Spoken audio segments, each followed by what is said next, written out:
तो फिर भगवान ने नारद जी को एक बड़ी प्यारी घटना सुनाई। और अगर यदि आपने उस घटना को सुना समझा तो फिर प्रज्ञावतार का उद्देश्य, प्रज्ञावतार का लक्ष्य ये सब समझ में आ जाएगा। प्रज्ञा पुराण क्या है ये समझ में आ जाएगा।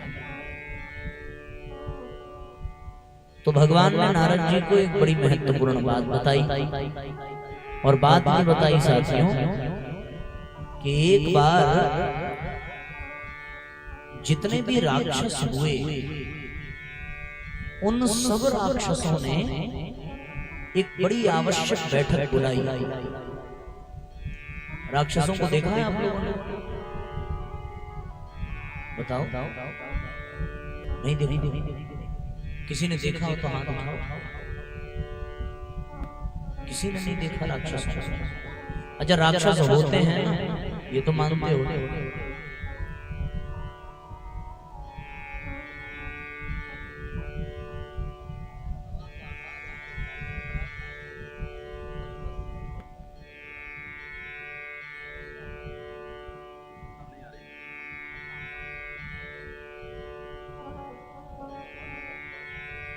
तो कुल मिलाकर साथियों आप लोग भाग्यशाली हैं कि आप लोगों ने आज तक राक्षसों को देखा नहीं। भगवान न करे कभी देखना पड़े। सारे राक्षसों ने एक बड़ी आवश्यक बैठक बुलाई और उसमें बहुत बड़े बड़े राक्षस आए। कंस आया, हिरण्यकश्यप आया, भस्मासुर आया, रावण आया, दुर्योधन आया, दुशासन भी आया, शूर्पणखा को भी निमंत्रण दिया गया, पूतना आई, जितने भी राक्षस राक्षसी सब वहां आए। और सबकी अध्यक्षता करने के लिए राक्षसों के जो गुरु थे शुक्राचार्य जी, उनको भी बुलाया गया। अच्छा, कल्पना करके देखो जरा, राक्षसों की मीटिंग थी, माने किसी सज्जन की नहीं, देवताओं की नहीं। अब जो राक्षस हैं, जो असुरी हैं, वो किस तरीके की मीटिंग उनकी हुई, ये तो एक कल्पना का विषय है। चर्चा प्रारंभ हुई। सारे राक्षसों ने अपनी अपनी, राक्षसों का असुरों का एक ही उद्देश्य होता है कि समाज में पाप बढ़े, समाज में अपराध बढ़े, लोग उनसे डरें, लोग उनसे दब करके रहें, उनकी झोलियां भरती रहें, सामान्य जनता को भले ही कष्ट उठाना पड़े। असुरों ने और क्या किया है? लोगों को नुकसान ही तो पहुंचाया, इसीलिए तो वो असुर हैं। हत्या, अपराध, हिंसा, बलात्कार, जितने भी अपराध हैं ये सब असुरों के द्वारा ही होते हैं। जो असुर होगा वो ये करेगा, या फिर यूं कह लें कि जो ये करता है वही असुर है। तो उनकी अपनी एक अलग दुनिया होती है। वो चाहते हैं कि चारों ओर सुख शांति न रहे, चारों ओर उनका दबदबा रहे और लोग घबराएं, डरें, भयभीत रहें, कोई प्रसन्न न रहे, कोई ऊंची आवाज में बात न करे, कोई स्वतंत्र न हो इस दुनिया में। ये असुरों का अपना एक उन्होंने बना रखा है कि हमको दुनिया ऐसी चाहिए। अच्छा, भगवान को ये पसंद है। भगवान की तो सब संतान हैं। परमात्मा ये चाहते हैं कि दुनिया में अमन, चैन, आराम, आनंद, शांति, स्वतंत्रता ये सब रहे। पर असुरों की स्थिति कुछ और। तो सारे असुरों ने मिलकर के शुक्राचार्य जी को, चूंकि वो असुरों के गुरु हैं, उनके सामने अपनी बात रखी। क्या कहा? सबसे पहले दुशासन खड़ा हुआ और दुशासन ने कहा कि गुरुदेव, मैंने द्रौपदी का चीरहरण करना प्रारंभ किया। मैं भरे समाज में उसकी स्मिता को नष्ट करना चाहता था। और दुनिया में ये प्रचलन प्रारंभ करना चाहता था कि स्त्रियों की मान प्रतिष्ठा उनके सम्मान के साथ खिलवाड़ किया जाए। पर ये विष्णु कृष्ण बनकर के आया और इसने इतनी साड़ियों की व्यवस्था की, इतनी साड़ियों की व्यवस्था की कि मेरी पूरी योजना विफल हो गई। मैं साड़ी खींचते खींचते ही बेहोश हो गया। गुरुदेव शुक्राचार्य ने सुना इनकी बात। तब दुर्योधन खड़ा हुआ। दुर्योधन ने कहा कि महाराज, हमने तो बड़ी मजबूत और बड़ी बलशाली टीम बना रखी थी। मैं बार बार युद्ध का आह्वान कर रहा था क्योंकि मैं जानता था कि मेरे पास पितामह भीष्म जैसे योद्धा हैं, गुरु द्रोणाचार्य जैसा चक्रव्यूह रचने वाला प्रकांड धनुर्धर है, मेरे पास कर्ण जैसा मेरा मित्र था और छल करने में मेरे मामा शकुनी को कोई पा नहीं सकता था। इसलिए मैंने अपने पिता पर दबाव बना करके पांडवों की संपत्ति और उनके अधिकार को छीनने की योजना बनाई थी, ताकि समाज में भाइयों में आपस में न बने और ये समाज में एक लोग सीख लें कि ताकतवर व्यक्ति कमजोरों को सता करके उनकी जमीन जायदाद उनकी संपत्ति को हड़प सकता है। परिवार में कलह का कारण दुर्योधन ही था। दुर्योधन उसने फिर शिकायत की कि मैं तो बहुत ठीक जा रहा था, पर ये शांति दूत बनकर आने वाले कृष्ण ने मेरे सारे सरंजाम पर पानी फेर दिया। इसने छल करके पितामह भीष्म को, द्रोणाचार्य जी को और मेरे मित्र कर्ण को सबको मरवा डाला और मैं जीतते जीतते भी पराजित हो गया। उसने भी कृष्ण की शिकायत, भगवान विष्णु की शिकायत। ये सारी बातें भगवान विष्णु नारद जी से कह रहे हैं। फिर भस्मासुर खड़ा हुआ।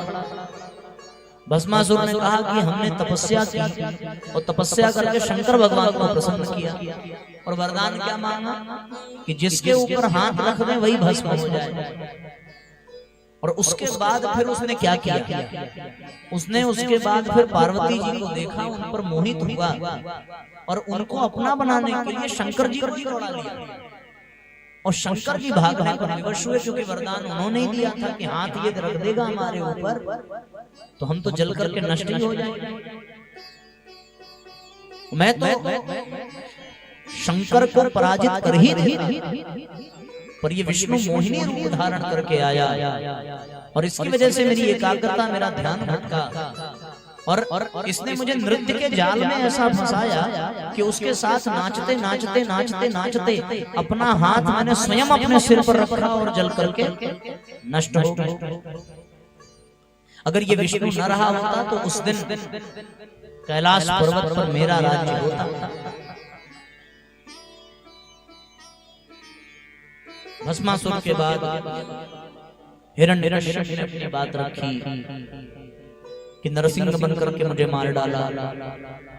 रावण ने अपनी बात रखी कि मैंने तो इसकी पत्नी का हरण कर लिया था, सीता का। लेकिन न जाने कहां से कुछ बंदर भालू इसको मिल गए और सबने मिलकर के समुद्र से घिरी हुई स्वर्ण की बनी हुई लंका में प्रवेश करके इसने पूरी लंका को जला डाला और मैं बंधु बांधवों सहित मारा गया। शूर्पणखा भी खड़ी हुई अपनी कटी नाक लेकर के उसने कहा, भगवान मैंने तो लक्ष्मण को अपने जाल में फंसा ही दिया, मैं तो राम के चरित्र का पतन करना चाहती थी। मैंने उस पर अपनी माया का प्रभाव डालने का प्रयत्न भी किया था, पर इसी विष्णु के कहने पर शेष के अवतार लक्ष्मण ने मेरी नाक काट दी। सारे राक्षसों ने, कंस ने, कुंभकर्ण ने, सबने अपनी अपनी व्यथा अपने गुरुजी को सुनाई। अब गुरुजी ने सबकी बात बड़ी ध्यान से सुनी, बड़े आनंदित होकर के। सबका सुनने के बाद अध्यक्ष जो होता है वो समस्याएं सुनता है, समाधान देता है। क्या समाधान दिया? एक महत्वपूर्ण समाधान दिया और उन्होंने कहा कि तुम लोग इसलिए पराजित होते गए क्योंकि तुम लोग अलग अलग समय में अलग अलग स्थान पर काम करते रहे। अब हम लोगों को एक नया तरीका अपनाना पड़ेगा और वो नया तरीका क्या होगा? नया तरीका ये होगा कि सब राक्षस एक साथ धरती पर जाएं और एक साथ धरती पर जाकर के एक साथ इस संसार में पाप फैलाने का कार्य करें। अगर सब एक साथ आक्रमण करेंगे, एक साथ सक्रिय हो जाएंगे, तो फिर अकेला विष्णु कुछ नहीं कर पाएगा। ऐसा शुक्राचार्य जी ने कहा। सारे राक्षसों ने कहा कि ठीक है, हम जाएंगे, पर हमें कहाँ जाना पड़ेगा, क्या करना पड़ेगा? तो फिर शुक्राचार्य जी ने कहा कि देखो, इस धरती पर रहते हैं मनुष्य। कौन रहता है? 84 लाख योनियों में सर्वश्रेष्ठ प्राणी जो है कौन है? मनुष्य ही है। मनुष्य बड़ा प्रतिभावान है, बड़ा योग्य है। और मनुष्य जब अनुष्ठान, व्रत, संयम, यज्ञ, योग इत्यादि क्रम को अपने जीवन में धारण करता है, जब वो मनुष्य यज्ञ करता है तो उस यज्ञ से देवताओं का पोषण होता है और देवताओं को शक्ति मिलती है। जब वो मनुष्य उपासना करता है तब देवताओं की शक्ति मनुष्य के जीवन में उतरती है। जब वो मनुष्य साधना करता है तो वो खुद भी देवता जैसा बनता चला जाता है। इससे देवताओं की संख्या बढ़ती है। तो देवताओं को यज्ञ से पोषण देने वाला कौन? मनुष्य। उपासना करके देवताओं की शक्ति को पाने वाला कौन? मनुष्य। साधना करके स्वयं मानव से देवता बनने वाला, महामानव बनने वाला कौन? मनुष्य। और इनके नाते ही देवताओं की पूछ है, इनके नाते ही देवताओं का यश है। देवताओं का गुणगान कौन करता है? मनुष्य करता है, मानव करता है। सोचो जरा। तो तुम लोग, तो कुल मिलाकर के कहने का तात्पर्य है साथियों कि मनुष्यों के नाते ही जब मनुष्य यज्ञ करता है तो देवताओं को भोजन मिलता है। अभी शास्त्रों में ये भी लिखा है कि हम लोग जब पीपल आदि वृक्षों में जल देते हैं तो उस वृक्ष में देवता निवास करके वैशाख और जेठ के महीने में वो अन्न और जल ग्रहण करते हैं। तो देवताओं को भोजन कौन देता है? मनुष्य। देवताओं के प्रति श्रद्धा किसके मन में है? मनुष्यों के मन में। इससे देव शक्तियां मजबूत होती हैं, देवताओं की संख्या बढ़ती है, सब क्रम एक दूसरे से जुड़ा हुआ है। जब मनुष्य देवताओं को यज्ञ करके भोजन कराता है तो फिर वही देवता पर्जन्य की वर्षा करते हैं यज्ञ के बाद, और फिर अनुदान और वरदान के रूप में वो मनुष्य लाभान्वित होता है। शुक्राचार्य जी ने कहा कि इन मनुष्यों को ही निशाना बनाओ, इन मनुष्यों को ही अपने जाल में फंसाओ, ताकि ये यज्ञ न कर पाए, ये दान न कर पाए, ये पुण्य न कर पाए, ये उपासना न कर पाए, योग, स्वाध्याय, अनुष्ठान, व्रत, इन सब से ये दूर हो जाएं। और जब ये सब बंद कर देंगे तो फिर देवता अपने आप कमजोर हो जाएंगे। और जब देवता कमजोर हो जाएंगे ना, तब उनको मारना, उनको पराजित करना, उनको पीटना बहुत आसान हो जाएगा और फिर स्वर्ग लोक पर हमारा ही कब्जा हो जाएगा।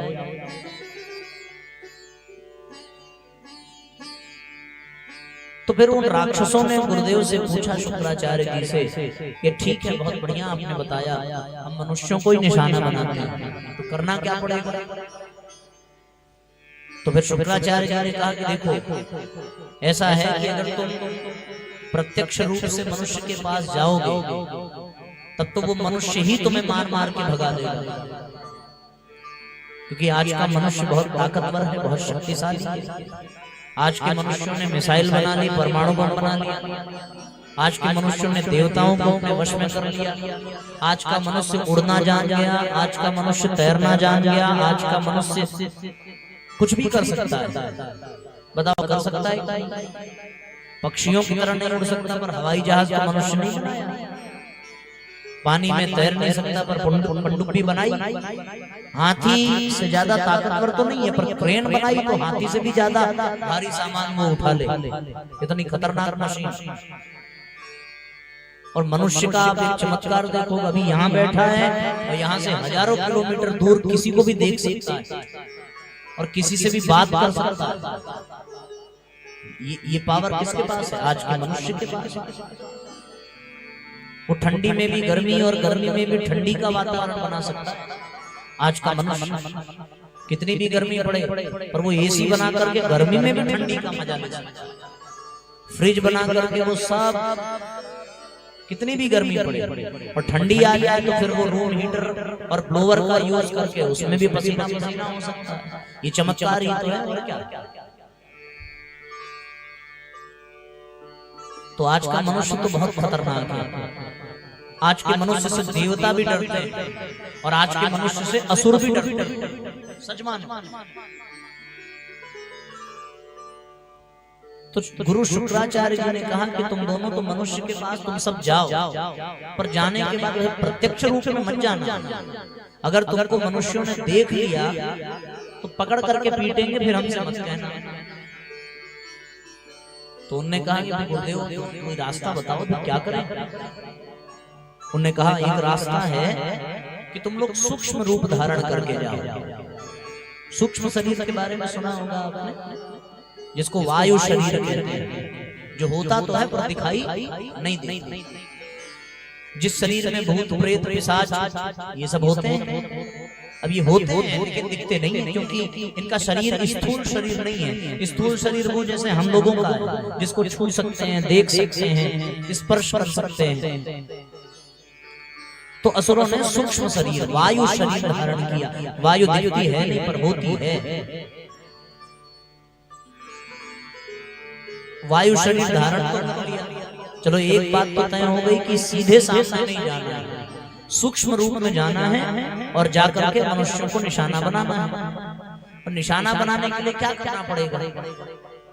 तो उन्होंने देखा कि ये मनुष्य तो सब सत्कर्म में लगे हैं, सद्ज्ञान में लगे हैं, सद्भाव के विस्तार में लगे हैं। अच्छा, मनुष्य सत्कर्म करता कैसे? कर्म तो उसकी इंद्रियां करती हैं, शरीर करता है, लेकिन कर्म करने की प्रेरणा कहाँ से मिलती है? मन से मिलती है। होता है कि मन में आ जाता है कि चलो नहा लें, तो ये शरीर नहाने चला जाता है। मन में आ जाएगा वड़ा पाव खाएंगे तो शरीर वड़ा पाव बनाने लगता है। पूरे शरीर का नियंत्रण कहाँ से होता है? मन से ही होता है। यानी शरीर अगर सत्कर्म कर रहा है तो किसकी वजह से कर रहा है? मन की वजह से, विचारों की वजह से कर रहा है। इसका मतलब इस शरीर को चलाने वाला, इन इंद्रियों से काम कराने वाला कौन है? हमारा मन है। मन में आया चलो कथा सुनने, आ गए कथा में, शरीर आ गया यहाँ बैठ गया। मन में आया चलो कहीं घूमने चले जाए, गोमती जी के किनारे। जैसा जैसा मन करेगा वैसे वैसे आदमी कर्म करेगा। तो जितना भी मनुष्य है जो भी सत्कर्म कर रहा है वो मन के कारण कर रहा है। दंड भले इस शरीर को मिले, सम्मान भले इस शरीर को मिले। भाई अच्छा कर्म करोगे सम्मान शरीर को मिलेगा। लोग मालाएं पहनाएंगे, चंदन लगाएंगे, तो माला किसको पहनाएंगे? शरीर को ही तो पहनाएंगे। चंदन किसको लगाएंगे? शरीर को ही तो लगाएंगे। और शरीर का उसमें कोई रोल ही नहीं है, क्योंकि अच्छा कर्म किया भले शरीर ने, पर महत्व तो उसका है जिसने कराया। और कराया किसने? मन को तो माला पहनाई नहीं, मन को तो तिलक लगाया। हाँ, मन खुश जरूर हो जाता है कि चलो देखो ये इस शरीर ने हमारी बात मानी तो इसको माला पहनने को मिल रहा है, इसको तिलक लगाया जा रहा है। तो कुल का मतलब इतना ही है साथियों कि हमारा शरीर चाहे अच्छा करे चाहे बुरा करे, उसको कराने वाला हमारा ये मन ही है। तो असुरों के जो गुरु शुक्राचार्य जी उन्होंने कहा कि मनुष्य मन के कारण मनुष्य है। अच्छा, ये मन जैसी संपदा और किसी प्राणी के पास नहीं। कुत्ते के पास मन नहीं होता, ये आप जान। किसी जानवर के पास कोई मन नहीं है। मन केवल और केवल मनुष्य के पास है, और मन के नाते ही उसका नाम मनुष्य पड़ा है। फिर भागवत में ये भी वर्णन आता है कि मनेव मनुष्याणाम कारणम बंध मोक्षये। मन ही मनुष्य के बंधन का कारण है, और मन ही मनुष्य के मोक्ष का कारण है। मन सत्कर्म में लगे तो मनुष्य का कल्याण है, मन दुष्कर्म में लग जाए तो मनुष्य का पतन है। बस इतनी सी बात है। तो मनुष्य वैसा ही है बिल्कुल जैसा उसका मन है। मन का काम क्या है? मन का काम है विचार करना, मन का काम है कल्पना करना, मन का काम है इच्छा करना। ये मन के कुछ कार्य क्षेत्र हैं। अब जिधर मन ले जाता है उधर ये शरीर जाता है। तो उनके गुरु ने कहा कि तुम सब सूक्ष्म शरीर धारण करके जाओ, और सूक्ष्म शरीर धारण करके ना मनुष्य के मन में, मनुष्य की बुद्धि में जाकर बैठ जाओ। कहाँ बैठो? बुद्धि में। क्यों भैया? क्योंकि वो जो कुछ भी करता है केवल और केवल अपनी बुद्धि के कारण, अपने मन के कारण। मन विचार करता है, बुद्धि उस विचार को पूरा करने में योजना बनाती है, और फिर ये शरीर इस काम में लग जाता है। अब सारे असुर, सारे राक्षस, मीटिंग खत्म हुई, चाय पानी किया उन लोगों ने, और अपने अपने काम पे लग गए। फिर इस धरती पर सब राक्षस सूक्ष्म शरीर में आए। सूक्ष्म शरीर में वायु शरीर, रावण भी आया, कंस भी आया, हिरण्यकश्यप भी आया, भस्मासुर भी आया, दुर्योधन आया, दुशासन, शूर्पणखा, सब राक्षस आ गए। और सारे राक्षस आए, कैसे आए? सूक्ष्म शरीर में आए। सूक्ष्म शरीर में आने के नाते उनको कोई देख नहीं पाया। वायु शरीर में थे, कोई देख नहीं पाया। अच्छा, वो आकर के उन्होंने क्या किया? वो आकर के मनुष्य की बुद्धि में बैठ गए, मनुष्य के मन में बैठ गए। पता नहीं चला मनुष्य को, पता चलता भी नहीं। मन कब बदल जाए ये मनुष्य जान पाता है क्या? अभी मन यहाँ है, अभी आंख बंद करो और आपका मन चला जाएगा आपके बच्चों के पास। भले आपके बच्चे हजारों किलोमीटर दूर हो, मन की गति तो बहुत तेज है भैया। आप लोग पता है कथा में आप आए, इसलिए आप आए क्योंकि उस समय हो सकता है आपके मन में वो असुर नहीं बैठा। अगर वो बैठा होता तो आने देता कथा में। जरा विचार करके देखो, सवेरे यज्ञ करने जो आए, अगर उनके मन में असुर बैठा होता तो वो यज्ञ करने आ पाते? उनको यहाँ आकर अच्छा लगता? देखो कितनी समस्या यहाँ पर है। जगह जगह कीड़े उड़ रहे हैं, गर्मी लग रही है, पंखा करना पड़ रहा है, जमीन पे बैठना पड़ रहा है, पैर मोड़ कर बैठने में दर्द भी हो रहा है, फैला के बैठना पड़ रहा है, पीछे हमारे जैसा टेक भी नहीं मिल रहा है, नीचे गद्दे भी नहीं पीछे, बीच बीच में चाय पानी और कोल्ड ड्रिंक भी नहीं मिल रहा है, फिर भी हम आकर के बैठे हैं। इतनी बड़ी तपस्या कर रहे हैं कथा में आकर के, तो इसलिए आप आए क्योंकि हमारे मन में अभी वो असुर नहीं बैठा, तभी तो आप आए। अगर होता तो वो असुर कभी आने ना देना, क्योंकि उन असुरों का तो काम ही यही था कि मनुष्य को उसके पथ से हटा देना, उसको कथा से दूर कर देना, उसको यज्ञ से दूर कर देना, उसको दान पुण्य से दूर कर देना, और उसको दुष्कर्म में लगा देना, बुरे काम में लगा देना। इसी उद्देश्य से ये सब राक्षस सूक्ष्म शरीर धारण करके आए।